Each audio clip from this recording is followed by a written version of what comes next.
أعوذ بالله من الشيطان الرجيم بسم الله الرحمن الرحيم وإن كان ذو عسرة فنظرة إلى ميسرة وأن تصدقوا وهو خير لكم إن كنتم تعلمون صدق الله العظيم. اللهم صل على سيدنا ومولانا محمد وعلى آل سيدنا وأصحاب سيدنا ومولانا محمد وبارك وسلم وصلوا علیہ. احباب ذی وقار، آج کی گفتگو قرآن مجید کی ایک آیت کریمہ درس قرآن کی صورت میں آپ تک پہنچانا چاہتا ہوں. دعا فرمائے رب لم یزل حق گویائی کی توفیق نصیب فرمائے. احباب ذی وقار، اللہ پاک نے فرمایا وَإِن كَانَ ذُو عُسْرَةٍ فَنَظِرَةٌ إِلَى مَيْسَرَةٍ.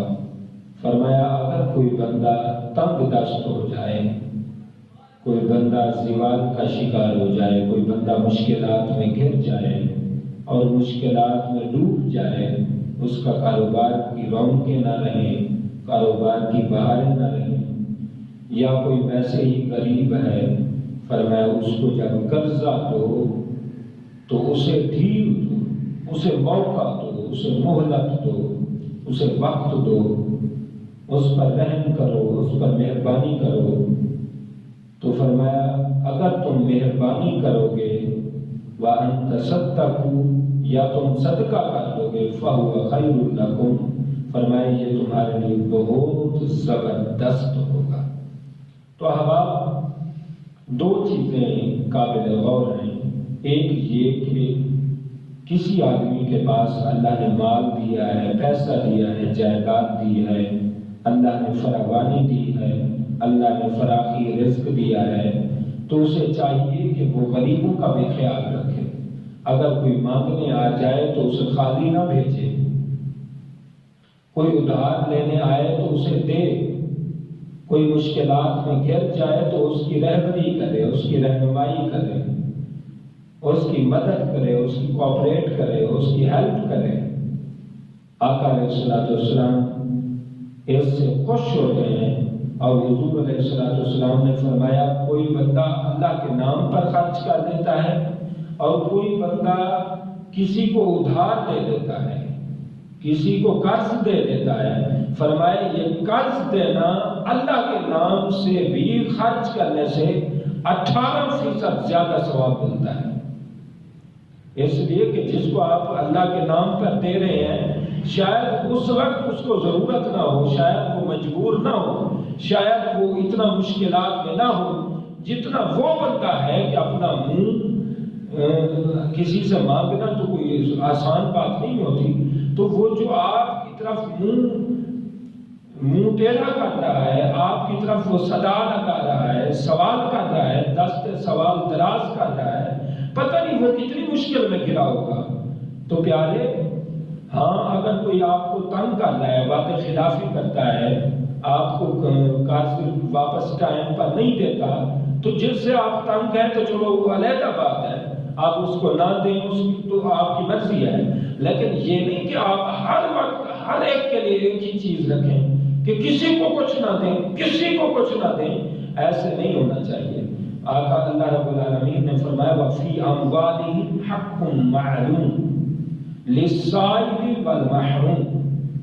فرمایا تمہارے مال میں حق ہے، وہ معلوم ہے، وہ حق سائلین کا ہے اور محرومین کا ہے. سائلین تو فقیر ہو گئے، جو مانگتے ہیں، جو دست سوال دراز کرتے ہیں. لیکن محروم سے مجھے جو سمجھ آتی ہے، محروم سے مراد وہی ہے جو کہیں پھنس جائے، جو کسی مشکلات میں گر جائے، جو کسی مشکلات میں ڈوب جائے، وہ لوگ. لہذا اگر کسی کی فوتگی ہو جائے، کسی کے کوئی بیٹی کی شادی آ جائے، جس مراحل میں بھی آ جائے، آپ کہیں کہ میں نے نہیں دینا، نہیں، ایسا نہیں ہونا چاہیے. اللہ نے آپ کو دیا ہے تو تم کرو مہربانی. فرش زمین پر خدا مہربان ہوگا عرش بری پر. لہذا اللہ کی کائنات پر مہربانی کرو. وَإِنْ كَانَ ذُو عُسْرَةٍ، اور جب کسی کو تم قرض دے دو پھر اسے ڈھیل دیا کرو، وقت دیا کرو، اس کو خوش رکھو، اس کو تنگ نہ کرو، تکلیف نہ دو، بیچا پریشان نہ کرو کہ تم نے جو تمہارا اگر کام چل رہا ہے، سرکٹ چل رہا ہے، تو تم نے وہ پیسے لے کر رکھنے ہی ہیں، تو کیوں اس کو دبانا چاہتے ہو، کیوں اس کو تنگ کرنا چاہتے ہو، پریشان کرنا چاہتے ہو، کیوں اس کو مشکلات میں ڈالنا چاہتے ہو؟ لہذا اسے ٹائم دو، اسے وقت دو۔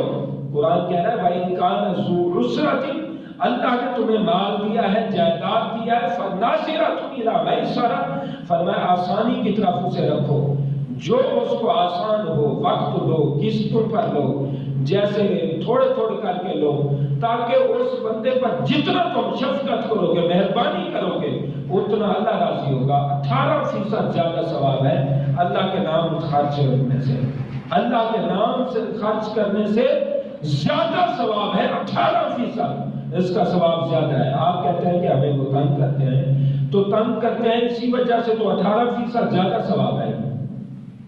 عن حذیفہ رضی اللہ تعالی عنہ قال سمعت النبی صلی اللہ علیہ وسلم یقول مات رجل فقیل له قال كنت ابایع الناس فاتجوز عن الموسر۔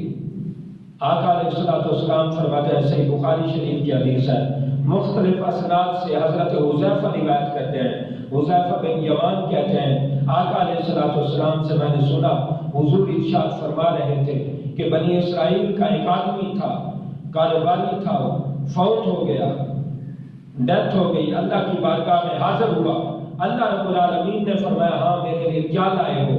تو اس بندے نے کہا مالک میں کچھ نہیں لایا، میں کوئی عقیدتوں کے پھول نہیں لایا، میں کوئی جبین نیاز کے پھول نہیں لایا، میرے پاس اعمال نہیں ہے، اعمال کی کثرت نہیں ہے، بس یہ ہے کہ تو نے مجھے مال دیا تھا، تو نے مجھے جائیداد دی تھی، تو نے مجھے کاروبار دیا تھا، میں آڑتی تھا، میں کاروبار کرتا تھا، بزنس مین تھا، جو مجھ سے آتا میں نے کبھی کسی کو خالی نہ لوٹایا، غریبوں کو ادھار دینے آیا ادھار دے دیتا، پھر جس کو ادھار دے دیتا قرضہ دے دیتا، پھر لیتا نہیں تھا، جب اس کے پاس آتے پیسے تو جب وہ اپنی مرضی سے دے دیتا میں لے لیتا۔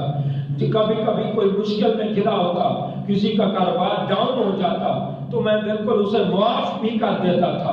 اللہ رب العالمین کی رحمت کو جوش آیا، رب نے فرمایا فرشتے اکٹھے ہو جاؤ، میرا بندہ تو دیکھو کتنا مہربان ہے، میری زمین پر اتنی مہربانیاں کر کے آیا ہے، میری مخلوق پر اتنا مہربانیاں کر کے آیا ہے، میں تو خالق ہوں ہی مہربان، میں تو رحمان ہوں، میں تو رحیم ہوں، میں تو کریم ہوں، میں تو غفار ہوں، میں نے اس بندے کی بخشش کر دی ہے، اس لیے کہ یہ میرا بندہ ہو کر مخلوق پر اتنی کرم کرے، میں خدا ہو کر کیوں نہ کروں؟ تو رب ذوالجلال نے فقط اسی بات پر اس کی بخشش کر دی کہ فَاتَجَوَّزُ عَنِ الْمُوسِرِ وَأَخَفَّفُ عَنِ الْمُعْسِرِ، فرمایا جو کوئی مشکل میں آ جاتا اسے معاف کر دیتا، جو کوئی تنگ دست ہو جاتا میں اسے آگے ٹائم دیتا، آگے مہلت دیتا۔ اللہ نے فرمایا تو بندوں پر اتنا مہربان تھا، بندوں کی اتنی ہیلپ کرتا تھا، اتنے کوآپریٹ کرتا تھا، بندوں کے ساتھ اتنا تعاون کرتا تھا، میں نے تیری اس ادا پر ہی تیری بخشش کر دی ہے۔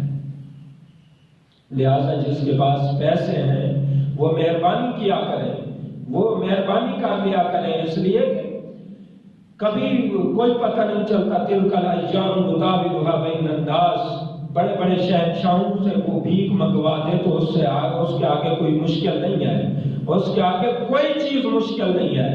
لہٰذا ایک بات اور بھی کرنا چاہتا ہوں کہ قرضے سے بچنا چاہیے، خواہ مخواہ قرضہ نہیں لینا چاہیے۔ جب آپ پر واقعی مشکل آ جائے، مجبوری آ جائے، کوئی چارہ نہ چلے، بے بس ہو جائیں، آپ بے بس ہو جائیں، آپ کا بالکل کوئی سیکنڈ آپشن ہی کوئی نہ ہو، تو پھر آپ قرضہ لے سکتے ہیں، لیکن قرضہ لینا کوئی اچھی چیز نہیں ہے۔ آقا علیہ السلام ان عائشہ رضی اللہ تعالی عنہ اخبرته ان رسول اللہ صلی اللہ علیہ وسلم کان یدعو فی الصلاۃ، کہ ہم عائشہ صدیقہ رضی اللہ تعالی عنہ فرماتی ہیں آقا علیہ السلام نماز میں دعا کرتے، نماز میں یعنی کتنا سیریس ایشو ہے. آپ نان سیریس لے لیتے ہیں بندے اس کو ہلکا سمجھ لیتے ہیں، آسان سمجھ لیتے ہیں. لیکن پیغمبر نبی آخر الزمان کیا فرما رہے ہیں؟ آقا علیہ الصلوۃ والسلام نماز میں دعا مانگا کرتے. اور کان یدعو، اما عائشہ صدیقہ فرماتے ہیں کان یدعو. کان جب مضارع پہ آ جاتا ہے تو اس کا معنی ہوتا ہے مستقل، اس کا معنی ہوتا ہے دوام، اس کا مطلب ہوتا ہے استمرار. فرمایا کان یدعو، فرمایا حضور ہمیشہ دعا کرتے نماز میں. کیا دعا کرتے؟ اللہم انی اعوذ بک من المعصم والمغرب. کہ آقا علیہ الصلوۃ والسلام ہمیشہ نماز میں دعا کرتے، اللہ مجھے گناہوں سے بچا، اور گناہوں سے پناہ مانگتا ہوں، اور قرضے سے پناہ مانگتا ہوں. قرضہ اتنی بڑی مشکل چیز ہے، اتنا بڑا سیریس ایشو ہے. آقا علیہ الصلوۃ والسلام نماز میں دعا کرتے اللہ قرضے سے بچانا. صحابہ کرام نے عرض کی حضور ہم بار بار دیکھتے ہیں کہ آپ قرضے کی دعا لازمی کرتے ہیں، کیا وجہ ہے؟ آقا علیہ الصلوۃ والسلام فرمایا جس پر قرض چڑھ جاتا ہے، جب وہ وعدہ کرتا ہے وعدہ خلافی کرتا ہے، جب بات کرتا ہے جھوٹ بولتا ہے. لہذا قرضہ جس پر چڑھ جائے جلدی کوشش کرنی چاہیے اتارنے کی. آقا علیہ الصلوۃ والسلام نے فرمایا جو نیت کر لے قرضہ اتارنے کی اور قرآن کی کثرت کرے، قرآن کی تلاوت اور سجدوں کی کثرت کرے، اور نیت رکھے کہ میں نے فلاں قرضہ ادا کرنا ہے، اللہ غیب سے انتظام کر دے گا، وہ قرضے سے بری ہو جائے گا، وہ قرضہ اس کا جلد اتر جائے گا. اگر نیت ہو تھوڑا تھوڑا کر کے، زیادہ کر کے، مہلت لے کے، ٹائم لے کے، وقت لے کے، یعنی کوئی بندہ کوشش کرے، اسٹرگل کرے، محنت کرے، اور اللہ سے معافی مانگے اور دعا مانگے اور اللہ سے استغفار کرے، تو نماز کی کثرت کرے اور تلاوت قرآن کی کثرت کرے، اللہ پاک اسے غیب سے قرضے کے انتظام فرما دے گا. لہذا ایک جانبین سے میں بات کرنا چاہتا ہوں. ایک جانب تو یہ ہے کہ قرضہ خواہ مخواہ لینا نہیں چاہیے، اور ایک بات یہ ہے کہ جس کو اللہ نے دیا ہے اس کو چاہیے کہ ہر ایک کو نہ کرے، مہربانی کرے لوگوں پر، لوگوں کی ہیلپ کرے، مدد کرے، لوگوں کے مشکل حالات میں مدد کرے. یہ نہیں کہ کسی کی فوت بھی ہو جائے، جو ہو جائے بندہ کہ میں نے نہیں دینا. نہیں بھائی، ایسا نہیں ہونا چاہیے. آپ ہمسایوں کے، نیبرز کے، فرینڈز کے، ہر ایک کے حقوق پہچانے، ہر ایک کی مشکلات کو سمجھیں. جب بھی کسی پر مشکل وقت آ جائے اس کے مدد میں آپ آگے مدد میں سر فہرست سب کے آگے ہوں. لہذا میرے چند کلمات کو رب لم یزل قبول فرمائے، ہمیں قرضے سے قرضے سے نجات بخشے، اور اگر ہم پر قرضہ ہے تو اللہ خلاصی نصیب کرے. اور اللہ رب العالمین جس کے پاس مال دولت ہے، جائیداد کی فراوانی ہے، رب نے سب کچھ دیا ہے، اللہ ہمیں مخلوق پر خرچ کرنے کی توفیق عطا فرمائے اور ایک دوسرے کی مدد کرنے کی توفیق عطا فرمائے.